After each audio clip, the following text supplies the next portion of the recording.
jumping right into it, I use Claude Code in CMux, which allows me to have various different terminals all around the place easily without going into terminal like this and having like a million of these open on the screen and not knowing where they are.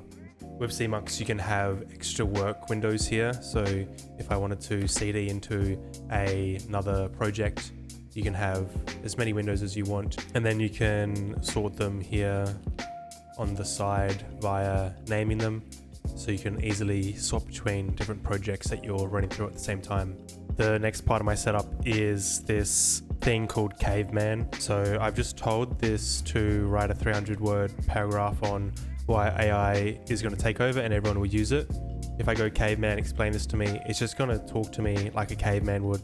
AI win because solve big problem, human times small. So I have it set up in my claude.md files to always spit it out like this, so you can see how few tokens we're actually using compared to if we were just to let Claude go in its natural state. Now just a bunch of flows I run a lot.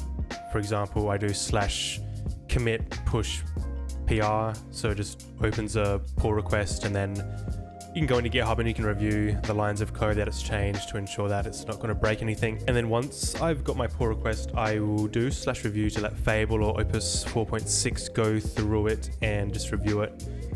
And then once that's been updated, I'll go into GitHub and then review the lines it's changed, etc., to make sure that it's going to go into production smoothly. And I'm basically using Fable 5, like 80% of the time, and then Opus 4.8 the rest. I've never used low or medium. It's always at least high or extra high for most stuff. Max, it's good, it just takes a long time, and most of my changes don't require huge amounts of effort. It's just a small feature change or update. And Ultra Code is good as well for experimenting with. It obviously is going to use a lot of tokens because it has its whole workflow and sub-agents, but I've used that quite a bit as well. And when using this, just make sure you type Ultra Code in here so that it activates the Ultra Code functionality. But yeah, that's it for this video. I just wanted to make a quick update on my current state on AI and just sort of document what I've been doing with it. So yeah, thank you, and I'll see you in the next one.